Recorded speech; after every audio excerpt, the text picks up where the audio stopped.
everybody and welcome back to the Bourbon Bar. I'm Holden and today I'm bringing you guys a review of a whiskey that's honestly pretty interesting to me and I hope you guys find it interesting too. But that is a bottle store pick that I got from the wine cellar in De Pere, and it is called the Burning Chair Wine Cask Finish Series. Now, many of you guys probably know the Burning Chair usually comes in an all matte black bottle. Can't quite see through it. They also have some other releases like Digits that also comes in a glass bottle. But this is Burning Chair Bourbon. It is from Savage & Cook Distillery. It's out in California. Basically, these are some guys that they take some MGP whiskey and they do some blends and finishing with wine and other things. And it's kind of like a winemaker's way into whiskey. It's kind of like they were into wine and they had this whole wine thing going down, and they decided that they wanted to get into whiskey, so they sourced from MGP like a lot of places do, but then they started finishing everything in wine barrels and experimenting with it and then blending them, and it kind of turned into like this really cool aesthetic, you know, thing, which is called the Burning Chair. And honestly, I've just had a couple pours of this. I tried it in the store and I bought it after I tried it because it was that good. It was just something about it I just really enjoyed. But this particular bottle is 57.34% alcohol. That is 114.68 proof. And yeah, it's finished in wine barrels. Now this bourbon is finished in Grenache barrels, Zinfandel barrels, and Cabernet Sauvignon barrels. But the people over at the wine cellar actually know the people here from Savage & Cook, and they were able to blend their own, hence the wine cask finish series. They were able to blend their own blend and decide what they wanted for their store pick. It's kind of like a store pick. And so this one is 60% Grenache, 25% Zinfandel, and 15% Cabernet Sauvignon. But like a red wine blend, they did a bourbon blend here, and honestly, I'm really excited. So while I'm pouring this glass, guys, please feel free to go hit the like button and subscribe to the channel if you haven't, because we're trying to get to 1,000 subscribers by the end of the year, and I'm so close. I mean, I can almost feel it. I'm so close, but so far. But if you guys hit the subscribe button, that helps me out a lot. But one thing that I really like from these guys, this is a full glass cork, a full glass bottle, a full glass cork. Like, it's heavy and it's just, it does a trick and it doesn't even leak at all. I had it on its side, I had it upside down, and it doesn't leak at all. So, like I said, while I'm pouring this, guys, if you guys aren't hitting the like button, then you must not want to support me very much. But we're going to go ahead and get right into this bourbon here. One thing that I like is that a lot of MGPs can really honestly be pretty close to the same thing, depending on the brand and the age statement and that kind of stuff. MGP will always be MGP at heart, at its core. But when you're doing things like wine finishing and then blending on top of it, you get to add a lot of extra layers that some of these MGP bourbons just don't get the opportunity to have. So that being said, I'm going to go ahead and get this one on the nose.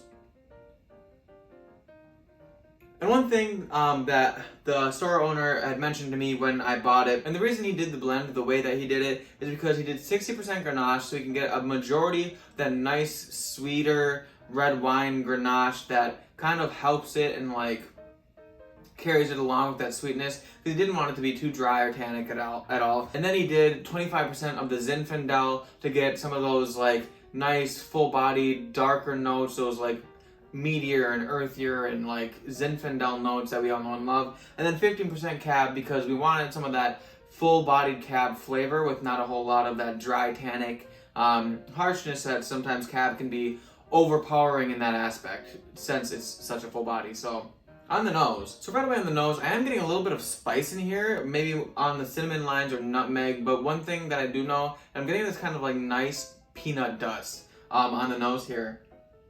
It seems to have some of those darker notes in there as well. Some like oak presence is definitely there.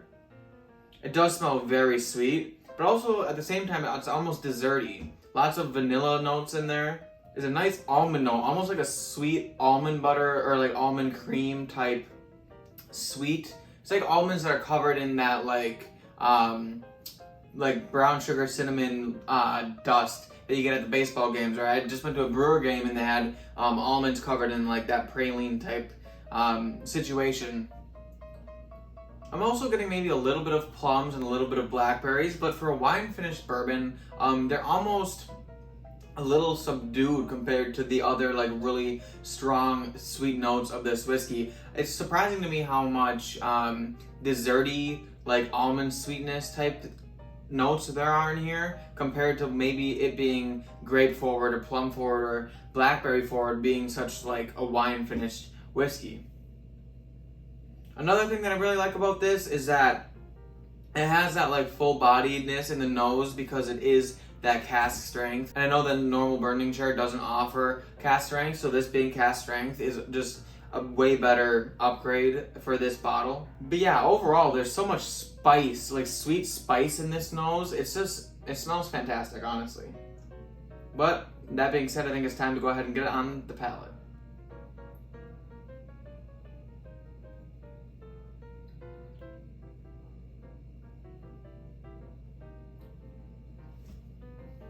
Ooh.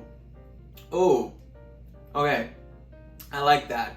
Oh, I like that finish. That finish is one of the best parts in my opinion. Right on the beginning of the palate, you definitely have some of that fruit sweetness in there. That subsided plum blackberry note that I got on the nose is full-fledged in the front of the palate, but along with this nice like butterscotch sweetness. Now, once it moves on to the finish, you're getting all of that spice. That spice mixed with proof. And it comes across, honestly, like a little hot, but like in a good way, the way you would want it to be hot. It's full-bodied and it's viscous and it's rich. And that wine finish seems like it's adding a whole lot to this. But I'm gonna go ahead and get a second sip to really delve into this.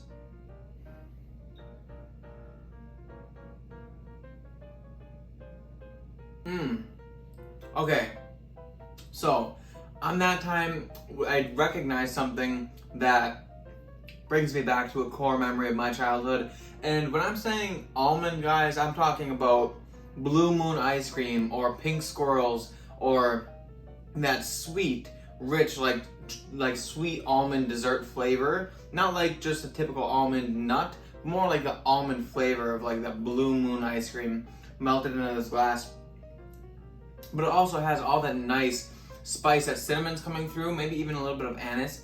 Just slightly, it's hard to pick that one out. It definitely doesn't smell like black licorice at all, for all you black licorice haters. But full-bodied sweetness. I am getting a little bit of leather in the back end as well, just a tad. This one definitely shows that all the maturity that's coming from these big and bold wines that are mixed into this one.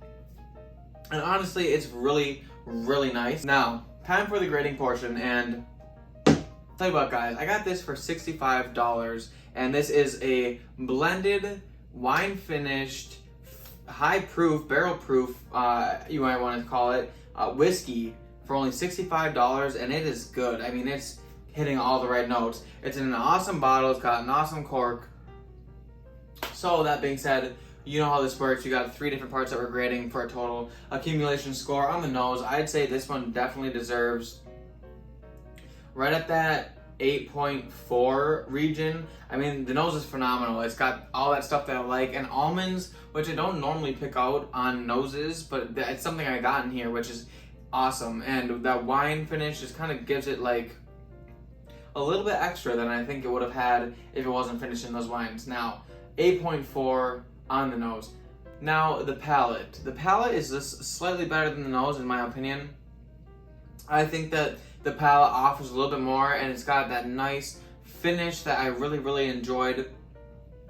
And Blue Moon ice cream, if you guys don't like Blue Moon ice cream, I'm surprised that you're subscribed to me, because I love Blue Moon ice cream. Not that you guys know that, but Blue Moon is just a staple in both me and my fiance's life. I mean, it's just the most amazing comfort ice cream you could ever eat. It's blue, it tastes fantastic, it's almond flavored, you know, it's Blue Moon ice cream, it's fantastic. But palate is going to get an 8.6 out of 10, because yeah, Blue Moon ice cream, who can complain about that? Add a little bit of cinnamon, add a little bit of spices, add a little bit of like dark leathery oaky notes. I mean, well-rounded, great whiskey.